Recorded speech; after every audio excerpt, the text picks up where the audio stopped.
တိုင်းပြည်တာမှအမှုပညာတာမယ်တဲ့ဟုတ်ပြီအခုတိုင်းပြည်ကခြာပြီလေစီးပွားရေးမှာလည်းချွတ်ချပြီကျန်းမာရေးလူမှုရေးအကုန်ခြာပြီတိုင်းပြည်ခြာတော့အခုသူတို့တင်ဆက်နေတဲ့သူတို့ထုတ်ပြနေတဲ့အမှုပညာတွေကလည်းခြာကုန်ပြီဒါကိုသူတို့သိတယ်အရင်တော့ဟလာ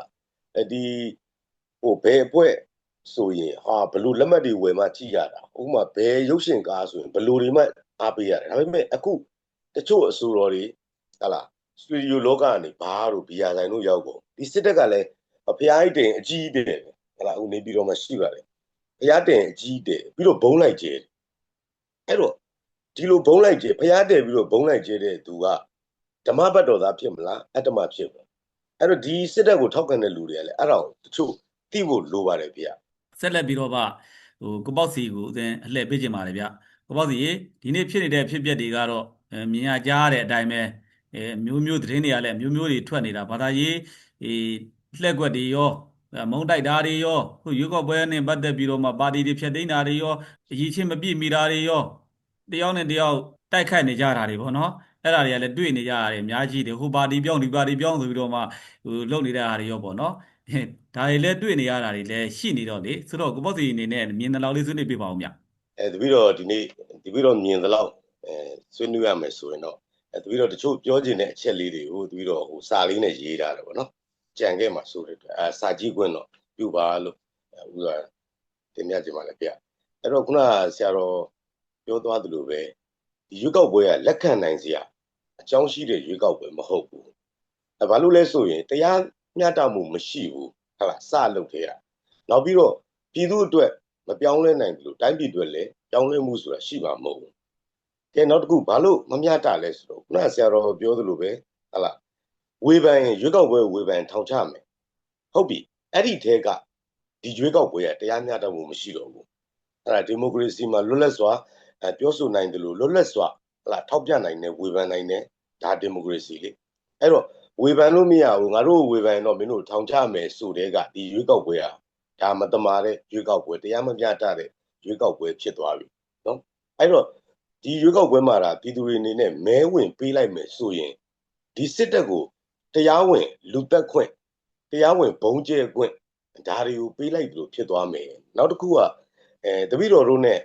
တပည့်တော်တို့တိုင်းလူပြည်သားတွေနဲ့စစ်တပ်နဲ့ပန်းနိုင်မတူဘူးဗျ။ဘာကြောင့်လဲဆိုရင်တပည့်တော်တို့ကတိုင်းပြည်ဖွံ့ဖြိုးတိုးတက်ရမယ်ဟလား။နောက်အနာဂတ်ကလေးတွေဟလားနိုင်ငံတကာနဲ့ရင်မောင်တန်းပြီးတော့ဟလားပညာရေးစီးပွားရေးလူမှုရေးကျန်းမာရေးအစအားလုံးဟလားပထမတန်းဖြစ်အောင်တပည့်တော်တို့သွားကျင်တဲ့ပန်းနိုင်ဒါပေမဲ့စစ်တပ်ရဲ့ပန်းနိုင်ကတော့အဲ့ဒါမဟုတ်ဘူးစစ်တပ်ကတော့တိုင်းပြည်မှာ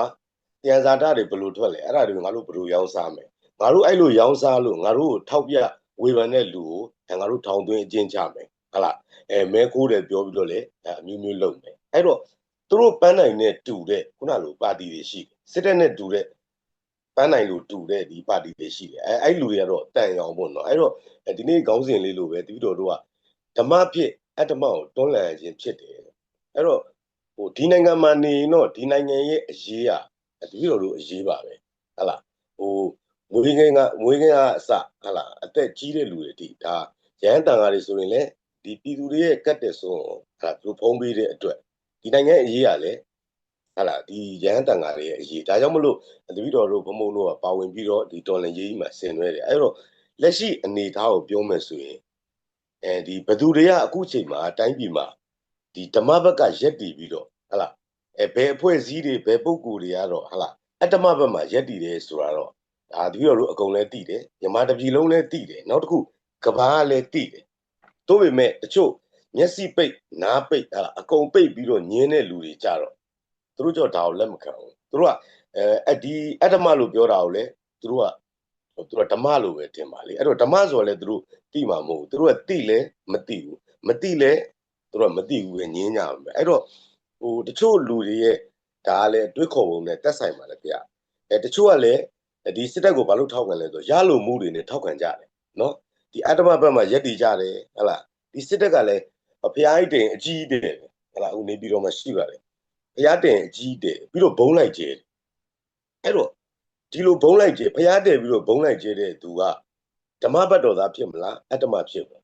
အဲ့တော့ဒီစစ်တပ်ကိုထောက်ခံတဲ့လူတွေကလည်းအဲ့ဒါကိုတချို့သိဖို့လိုပါတယ်ဗျနောက်တစ်ခုရှိတယ် ဘယ်အစိုးရတက်တက်ကိုလုံးမကိုစားမယ်ဆိုတဲ့အဖွဲ့တွေကတက်တက်ရှိတယ်အဲ့တော့သူတို့တွေကလည်းအခုဘာဖြစ်နေလဲအတ္တမကိုပဲသူတို့ရက်တီလိုက်တယ်လေတတင်ကမှာရက်တီလိုက်တယ်အဲ့တော့အခုဘာဖြစ်လဲသူတို့ကိုယ်တိုင်နေထိုင်စားတော့ရတာတွေအဆင်မပြေတော့ဘူးခုနလိုဓမြဆန်ဆန်စက်ကြီးတောင်းတာတွေသူတို့ခံလာပြီအခုမှငါတို့တော့မားပြီစပြီးတော့ပြောကြပြီအခုမှငါတို့မားပြီဒါမျိုးတွေလည်းရှိတယ်အဲ့တော့ဒီအခက်အခဲတွေကိုလည်းသူတို့ကိုယ်တိုင်ရင်ဆိုင်နေရပြီပြီးတော့တိုင်းပြည်မှာခေအဆက်ဆက်အဲ့လိုလူမျိုးတွေကတက်တက်ကိုရှိတယ်တော့ဝင်မရှုံးနဲ့ဟာလားဘယ်အစိုးရတက်တက်ငါတို့အစိုးရပဲဆိုတဲ့လူတွေကိုယ်တိုင်အခုပေါ်တာဆွဲခံရတယ်စက်ကြီးတောင်းခံရတယ်ဟာလားအတ္တမဖိနှိပ်ခံရတယ်ဟာလားအိမ်ယာတွေတင်းခံရတယ်မြေတွေတင်းခံရတယ်ဒါမဲ့သူတို့မပြောရဘူးဘာကြောင့်လဲဒီပြီးတော့ဓမ္မဘတ်တော်သားတွေကိုသူတို့ကပုံကံပြီးတော့ဟာလားဘယ်အစိုးရတက်တက်ဆိုပြီးတော့ပြောခဲ့တယ်လေအဲ့တော့ဒါကတော့သူတို့နောင်နာနဲ့သူတို့ပေါ့နောင်နာဆိုတာနောင်မရကြတယ်အဲ့တော့ဓမ္မဘတ်မှာရက်တီကိုအချိန်လည်းရှိပါတယ်ဥပမာပြောရင်စစ်တပ်ကိုဟာလားတဲတဲမဲမဲထောက်ခံခဲ့တယ်အခုကြက်ဖို့ပါတီဟုတ်ပြီအခုဘာဖြစ်လဲသူတို့ချနင်းခံလိုက်ရပြီဒါကိုသူတို့သိတယ်နဲ့လည်းသူတို့မသိဘူးပြောတယ်စစ်တပ်ကအခုလုံးမယ်ဆိုတဲ့ဟာလား12လပိုင်းမှာလုံးမယ်ဆိုလို့ရွေးကောက်ပွဲမှာသူတို့ကတခဲနဲ့ထောက်ခံတယ်ဟာလားသူတို့တွေဝင်ရွေးကြမယ်ဒါပေမဲ့အခုစစ်တပ်ကဘာဖြစ်လဲသူ့စစ်သားတွေကိုယူနီဖောင်းပြောင်းပြီးတော့အခုကြက်ခိုင်ရေးတွေကိုမဲဝင်ရွေးကိုထည့်လိုက်အဲ့ဒီအချိန်မှာဒီကြက်ခိုင်ရေးကပါတီဝင်တွေအမတ်ယူတဲ့လူတွေဝင်ကြီးယူတဲ့လူတွေနေရာဖယ်ပေးလိုက်ရတယ်ဒါသူတို့ထောက်ခံတဲ့စစ်တပ်ကပဲသူတို့ချနေတာလေအဲ့တော့ငါတို့ထောက်ခံတဲ့စစ်တပ်ကဓမ္မလားအတ္တမလားဆိုတာဒီကြက်ခိုင်ရေးလေသိဖို့ကောင်းပြီအဲ့တော့အရင်တော့မဲဆွယ်ကာလပြောသူပဲပြောင်းလဲချိန်တန်ပြီဟာလားကြက်ခိုင်ရေးလေပြောင်းလဲချိန်တန်ပါပြီနော်နောက်တစ်ခုပြောချင်တာဗျအခုဘလို့တွေဖြစ်နေလဲဆိုတော့သူတို့ဒီရွေးကောက်ပွဲကြီးကခုနဖုံဖုံပြောသလိုမျိုးဒါထွက်ပေါက်တို့ဘာတို့ညာတို့ပေါ့နော်ဒါမျိုးတွေပြောကြတကယ်တမ်းတော့ထွက်ပေါက်မဟုတ်ပါဘူးထွက်ပေါက်မဟုတ်ပါဘူးဒါကတော့သူတို့ကစစ်တပ်ကရောင်လိုက်သူတို့လိုက်ရောင်တဲ့သဘောပဲဗျနောက်တစ်ခုပါပေါ့နော်အတ္တမကိုဖျားလို့ကိုးကွယ်နေတဲ့အမှုပညာသမားတွေရှိသေးတယ်ဒီလိုပြင်နေပေါ့နော်အမှုပညာသမားတွေရှိတယ်ရုပ်ရှင်တို့သပင်တို့ဂီတစာပေပေါ့နော်အဲ့လိုတိုင်းပြည်မှာရှိတယ်အဲ့တော့အဲ့ဒီအမှုပညာသမားတွေကိုပြောချင်တာအမှုပညာသမားတိုင်းအရင်ပြောပါတယ်တိုင်းပြည်တာမှအမှုပညာတာမယ်တဲ့ဟုတ်ပြီအခုတိုင်းပြည်ကခြာပြီလေစီးပွားရေးမှာလည်းချွတ်ချပြီကျန်းမာရေးလူမှုရေးအကုန်ခြာပြီတိုင်းပြည်ခြာတော့အခုသူတို့တင်ဆက်နေတဲ့သူတို့ထုတ်ပြနေတဲ့အမှုပညာတွေကလည်းခြာကုန်ပြီဒါကိုသူတို့သိတယ်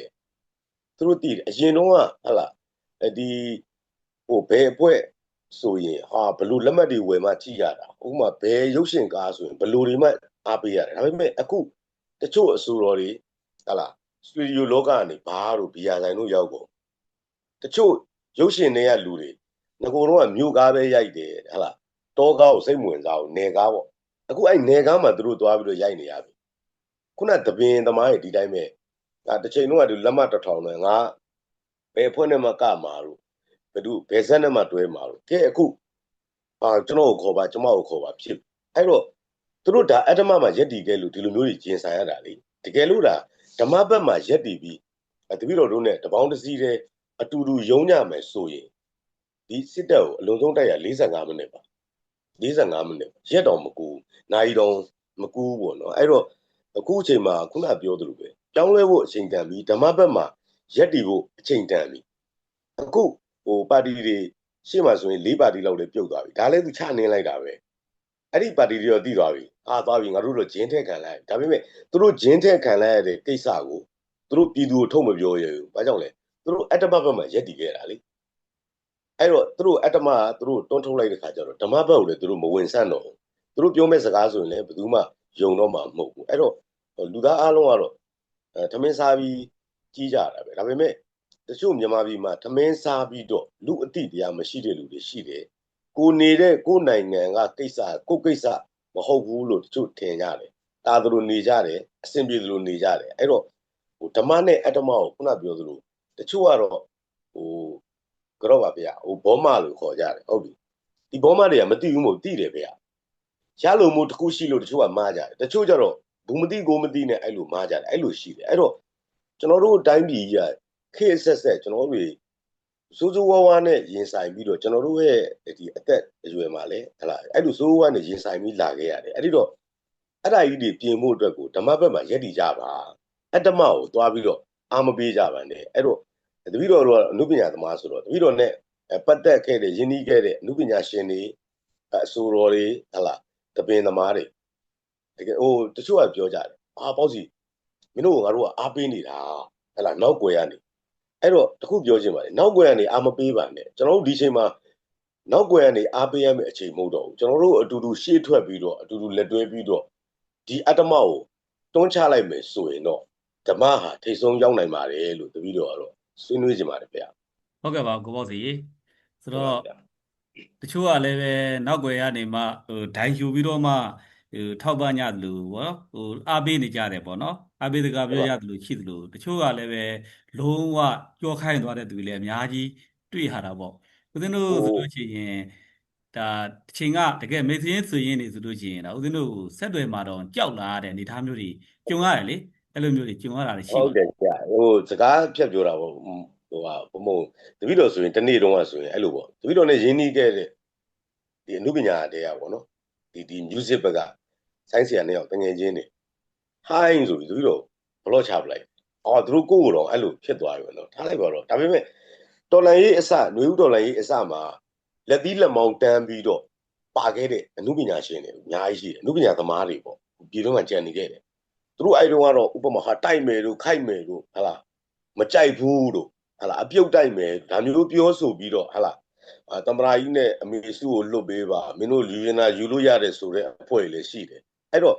အဲ့လိုတွေပြောခဲ့တဲ့21တနှစ်တောင်မကုန်လိုက်ဘူးအဲ့လူတွေကပြေးပြီးတော့အတ္တပပဲရောက်သွားတယ်အဲ့တော့တခုရှိတာကအရင်တော့ကဆိုရင်တော့နည်းနည်းတော်မယ်ဗျအခုခေတ်က social media ခေတ်အဲ့ဒီသူတို့2021ခုနှစ်တော့တော်လန်ခဲ့တဲ့ဟလာနယူးတော်လန်ကြီးမှာတိုင်အောင်လိုက်ခဲ့တဲ့အဲ့ဒီဗီဒီယိုဖိုင်တွေကခဏခဏတက်လာ online မှာအဲ့လိုတက်လာတဲ့အခါမှာသူတို့တွေမရှက်ကြဘူးလားတကယ်လို့နယူးတော်လန်ကြီးကပြီးသွားလို့ရှိရင်တပည့်တော်တို့မင်းတမိုင်းရှိတယ်တပည့်တော်တို့သားစဉ်မြေးဆက်မင်းအဖို့ဒါမှမဟုတ်အဖေနယူးတော်လန်ကြီးမှာဘာလုပ်ခဲ့လဲငါတို့ကတော့ဘလိုမျိုးတိုက်ခဲ့တယ်စပီကာအနေနဲ့တိုက်ခဲ့တယ်ဟလာအားလုံးကိုစုပ်ပြီးတိုက်ခဲ့တယ်ဟုတ်ပြီအဲ့လိုခုနတတင်ကပါခဲ့တဲ့အမှုပညာရှင်တွေသူတို့ရဲ့တားစဉ်မြေးဆက်ကမေးရင်ဘယ်လိုပြောကြမလဲနွေဦးတော်လည်းတော့အဖိုးကလေအစပိုင်းကတော့ပါတယ်ကွာပြီးတော့အဖိုးလည်းဘောပြေးမလာရောကဲတမိုင်းမလာဘူးလေနောက်ထောင်လည်းမကောင်းအောင်အဲ့တော့သူတို့တွေရှက်ကြပါလို့ဘာလို့ဒီယာကြီးကတလမှ2ခါလောက်တက်တယ်အဲ့ဒီသူတို့တွေရှေ့မှာអော်ခဲ့တဲ့ဟာလေအရှိမတော့လက်သီးလက်မောင်းတန်းပြီးអော်တယ်အခုလဲကြောက်ဟိုမှာမင်းအောင်လည်းသွားပြီးကြိုနေကြတယ်လေးစိတ်ပါဒါမျိုးတွေလည်းအများကြီးရှိပါတယ်ဗျဒီလိုတွေအများကြီးကြုံရတာပေါ့နော်ပြောမယ်ဆိုလို့ရှိရင်တော့ကောက်ရိုးမီစိတ်ဓာတ်တွေပေါ့ကောက်ရိုးမီစိတ်ဓာတ်တွေဖြစ်တဲ့အတွက်ဦးဇင်းတို့တော်လန်ရေးမှာဦးဇင်းတို့တော်လန်ရေးကဒီတော်လန်ရေးဟာဇွဲရှိတဲ့သူကနိုင်မှာပဲနှစ်ဖက်လုံးကဦးဇင်းတို့စစ်ကောင်စီစစ်မိတ်သာစစ်ဘလူးကလည်းပဲဒါသူတို့ရဲ့နောက်ဆုံးပွဲပဲဦးဇင်းတို့တွေကလည်းပဲဦးဇင်းတို့ပြည်သူတွေကလည်းပြည်သူတွေရဲ့နောက်ဆုံးပွဲပဲဆိုတော့နှစ်ခုလုံးကဇွဲရှိနဲ့စိတ်ရှိနဲ့တိခံသိတွေမွေးပြီးတော့မှတကယ်ကိုအောင်ကိုအောင်ရမယ်ဆိုတော့အောင်စိတ်နဲ့သာလျင်ဦးဇင်းတို့ကအနိုင်ကိုရရှိကြမှာဖြစ်တယ်ပေါ့နော်အခုလိုဆွေးနွေးပေးတဲ့ကိုပေါ့စီနူဒေါ်လာကြီးကိုကျေးဇူးများစွာတင်ရှိပါတယ်ဗျ